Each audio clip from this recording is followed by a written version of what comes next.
Hello दोस्तों, नमस्कार। स्वागत है आप सभी का एग्जाम धुन में। दोस्तों, एडेड जूनियर और सुपर टेट की लगातार प्रिपरेशन आपको करवाई जा रही है। आज के इस वीडियो सेशन में हम सर्वश्रेष्ठ 50 प्रश्न को लेकर आए हुए हैं।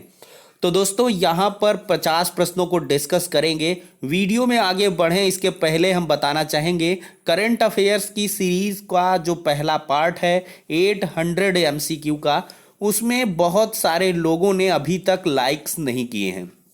तो दोस्तों 300 लाइक्स ही पहुंचे हैं। तो एक बात ये होती है, बहुत सारे स्टूडेंट कहते हैं कि सर लाइक्स के वजह से अगर और लोग नहीं करते हैं तो क्या आप हमारा नुकसान करेंगे। तो दोस्तों, नुकसान करने के लिए ये चैनल नहीं बना है, लेकिन कम से कम एक आपका भी नैतिक दायित्व तो बनता है कि इतनी मेहनत की जा रही है और फिर भी आप लोग सिर्फ और लाइक्स कमेंट के लिए आप लोग क्या करते हैं, कंजूसी कह लें या आलस्य कह लें। लाइक्स करिए, कमेंट करिए, ठीक है। किसी प्रश्न से संबंधित कुछ एडिशनल फैक्ट चाहिए या कहीं कुछ शंका है तो उसको आप क्वेरी में डाल दीजिए।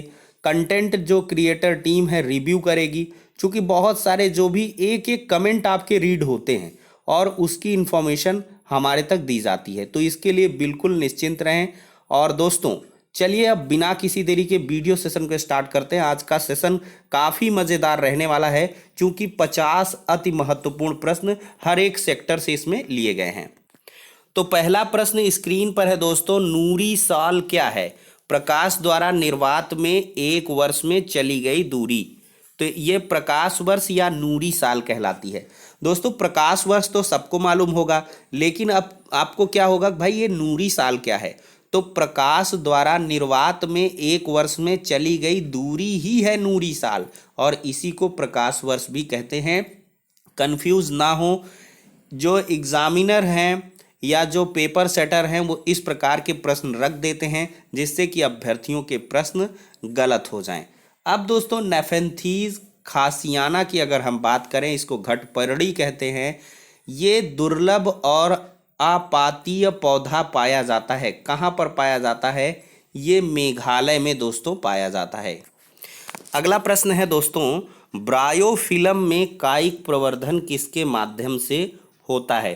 तो ब्रायोफिल्म की अगर हम बात करें तो इसमें जो कायिक प्रवर्धन होता है वो पत्ते लीव्स के माध्यम से होता है। अगला प्रश्न है, भारत की कौन सी मिट्टियां बेसाल्ट लावा के उपक्षय के कारण निर्मित होती हैं? तो जो रेगुर मिट्टियां होती हैं वो क्या होती हैं? बेसाल्ट लावा के उपक्षय के कारण बनती हैं दोस्तों।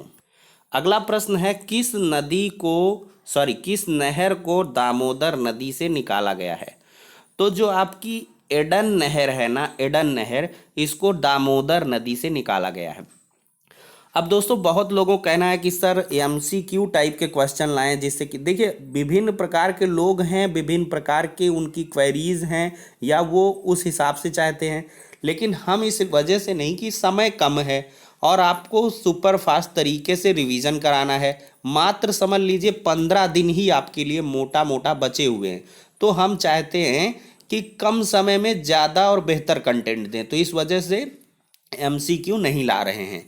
चलिए अगला प्रश्न है, लक्षद्वीप समूह किस चैनल द्वारा दो भागों में विभाजित होता है?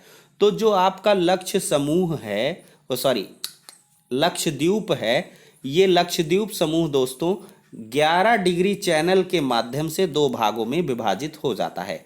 दोस्तों, किसने सबसे पहले पाषाण युगीन सभ्यता का अनुसंधान प्रारंभ किया था? काफ़ी इंपॉर्टेंट है, रॉबर्ट ब्रूस फूट ने।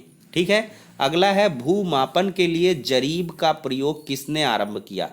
ये बहुत बेहतरीन प्रश्न बनता है दोस्तों मिडिवल हिस्ट्री का। भूमापन के लिए जो जरीब का आरंभ है वो शेरशाह सूरी ने किया था।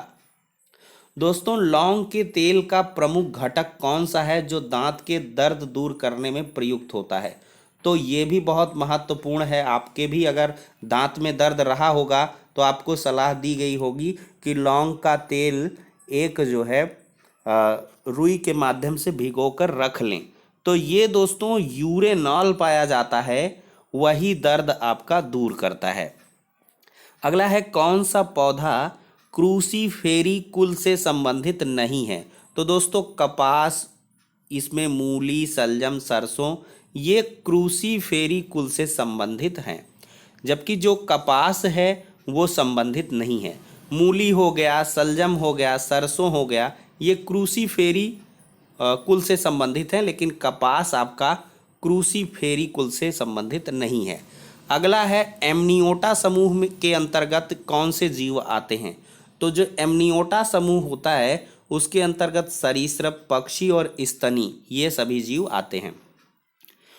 दोस्तों अगला प्रश्न है, मस्तिष्क एक कड़ी कला द्वारा ढका होता है। मस्तिष्क क्या होता है? एक कड़ी कला द्वारा ढका होता है, जिसको ड्यूरामेटर कहते हैं। ड्यूरामेटर कहते हैं, जिसके द्वारा जो है मस्तिष्क ढका रहता है। दोस्तों स्तनपाइयों में श्वेत ग्रंथियां मूलतः संबंधित होती हैं ताप नियमन से। अगला है 42वें संविधान संशोधन द्वारा संविधान के किस भाग में अनुच्छेद 51 का जोड़कर नागरिकों के मूल कर्तव्यों को शामिल किया गया है? तो भाग 4 का में। दोस्तों कुछ राज्य हैं उनको विशेष दर्जा कब मिला? तो असम को 1969 में, जम्मू कश्मीर को 1963 में, हिमाचल प्रदेश को 1971 में और नागालैंड को 1969 में विशेष राज्य का दर्जा मिला था। दोस्तों क्षेत्रफल की दृष्टि से केंद्र शासित प्रदेशों में दूसरा स्थान किसका है? तो दोस्तों राष्ट्रीय राजधानी क्षेत्र दिल्ली। पहला स्थान किसका है? अंडमान निकोबार द्वीप समूह का, और सबसे अंतिम छोटा है लक्षद्वीप। ठीक है, तो राष्ट्रीय राजधानी क्षेत्र जो दिल्ली है केंद्र शासित प्रदेशों में दूसरे स्थान पर है क्षेत्रफल की दृष्टि से। पहला है केंद्र शासित प्रदेशों में अंडमान निकोबार, और सबसे अंतिम या छोटा कौन सा है? लक्षद्वीप है। दोस्तों एशिया शब्द की उत्पत्ति हिब्रू भाषा के किस शब्द से हुई है? तो एशिया शब्द की जो उत्पत्ति है हिब्रू भाषा के आंसू शब्द से हुई है। ज्योग्राफी के क्वेश्चन है ये। मलक्का जल डमरू मध्य मलक्का जो जल डमरू मध्य है निम्न भूभाग को अलग करता है। कौन से भूभाग है? मलाया और सुमात्रा को। जो मलक्का जल डमरू है किसको अलग करेगा? मलाया और सुमात्रा को। चलिए, सिरोही राष्ट्रीय उद्यान किस राज्य में अवस्थित है? तो जो सिरोही राष्ट्रीय उद्यान है आपका मणिपुर राज्य में स्थित है। दोस्तों सिंधु सभ्यता का कौन सा पूरा स्थल 3 भागों में विभाजित होता है? काफी इंपॉर्टेंट प्रश्न है। सिंधु घाटी सभ्यता का जो धौलावीरा पूरा स्थल है वो 3 भागों में विभाजित है। दोस्तों विश्व आर्द्र दिवस, वर्ल्ड वेटलैंड डे, मैंने कई बार कहा बहुत महत्वपूर्ण है, ये 2 फरवरी को मनाया जाता है। दोस्तों किस वेद में सबसे पहले शूद्र शब्द का उल्लेख हुआ है? तो ऋग्वेद में सबसे पहले शूद्र शब्द का उल्लेख हुआ था। दोस्तों मनुस्मृति में सरस्वती और दृष्टवती नदियों की बीच के प्रदेश को किस नाम से परिभाषित किया गया है? ब्रह्मवर्त के नाम से। दोस्तों स्वयं को ब्रह्म क्षत्रिय कहते थे सेन। सेन क्या है? ये स्वयं को ब्रह्म क्षत्रिय कहते थे। दोस्तों किसने जेईडी बेयून गहने रूप से जुड़े थे? तो स्त्री शिक्षा। ठीक है दोस्तों, यहां पर गहन होना चाहिए, थोड़ा सा गलत लिखा है। तो किससे जेईडी बेयून गहन रूप से जुड़े थे? तो स्त्री शिक्षा से। अगला प्रश्न है, जवाहरलाल नेहरू की अध्यक्षता में गठित अंतरिम सरकार में उनकी पदवी थी किसकी? उपाध्यक्ष अथवा उपराष्ट्रपति की। और जो अंतरिम सरकार का गठन हुआ था 2 सितंबर 1946 ईस्वी में हुआ था। दोस्तों उत्तर प्रदेश में सूती वस्त्र उद्योग का बड़ा केंद्र कहाँ पर है? नागपुर में। अगला है, ज्वालामुखी पर्वत माउंट सेंट हेलेंस कहाँ स्थित है?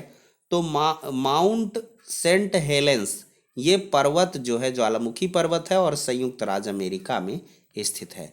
अगला है दोस्तों, कृष्णदेव राय के दरबार में अष्टदिग्गज कौन थे? तो ये 8 तेलुगु कवि थे। अगला प्रश्न है, इक्विनॉक्स में क्या होता है? तो दिन व रात समान अवधि के होते हैं। किसमें? इक्विनॉक्स में। काफ़ी इंपॉर्टेंट है, कई बार ये पूछा जाता है। दोस्तों 31 नंबर है, राष्ट्रीय कार्यक्रम काम के बदले अनाज किस वर्ष शुरू किया गया? तो काम के बदले अनाज ये शुरू किया गया 2004 में। अगला प्रश्न है, भारत में शुरू की गई स्वाभिमान योजना किससे संबंधित है? तो ये करंट अफेयर्स का है, ग्रामीण बैंक से संबंधित है। दोस्तों, अक्रिय गैसों में किसे छोड़कर अन्य सभी वायुमंडल में पाई जाती हैं? तो अक्रिय गैसों में जो आपकी रेडान गैस है, इसको छोड़कर अन्य सभी गैसें वायुमंडल में पाई जाती हैं। भारत में प्रथम महिला विश्वविद्यालय की स्थापना किसने की थी? तो डीके कर्वे ने की थी 1906 ईस्वी में। कहाँ पर? बम्बई में। दोस्तों, अगला है, वे कौन से दो ग्रह हैं जिनका सौर मंडल के अन्य ग्रहों की तुलना में परिक्रमण जो है वो विपरीत दिशा में है? तो शुक्र और अरुण हैं।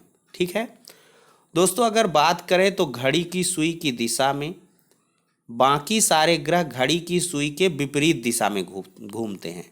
ठीक है, लेकिन शुक्र और अरुण, जिसको यूरेनस भी कहते हैं, ये क्या हैं? घड़ी की सुई की दिशा में परिक्रमण करते हैं। सबसे लंबा जीवित वृक्ष कौन सा है?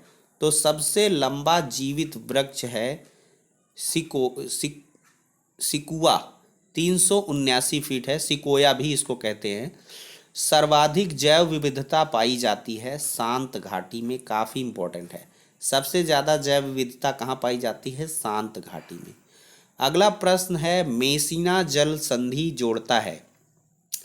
तो ये जोड़ता है टाइरेनियम सागर व भूमध्य सागर को।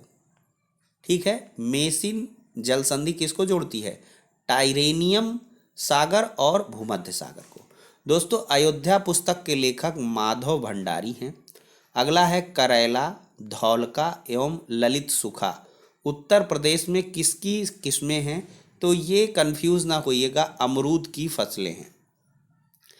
तीसरी बौद्ध संगीत किसके समय में हुई थी? अशोक के समय में तीसरी बौद्ध संगीत यहाँ पर दोस्तों हुई थी। अगला है, उत्तर प्रदेश में ऑपरेशन ग्रीन कब लागू किया गया? 1 जुलाई 2001 को। दोस्तों, जो हुंगरो रोग है किस फसल से संबंधित है? तो ये धान से संबंधित है। दोस्तों, ये टुंगरो रोग है, हुंगरो नहीं है, टुंगरो। टुंगरो रोग किस फसल से संबंधित है? तो ये धान की फसल से। राष्ट्रीय मत्स्यिकी विकास बोर्ड का मुख्यालय कहाँ स्थित है? तो यह हैदराबाद में है। अगला है, गोल्डन फाइबर क्रांति किससे संबंधित है? तो गोल्डन फाइबर क्रांति ये जूट उत्पादन से संबंधित है। दोस्तों, इंद्रधनुषी क्रांति का संबंध किससे है? कृषि के सभी क्षेत्रों के उत्पादन में वृद्धि से संबंधित है इंद्रधनुषी क्रांति। तो दोस्तों, ये 50 अति महत्वपूर्ण प्रश्न हो गए हैं। नेक्स्ट वीडियो में मिलते हैं।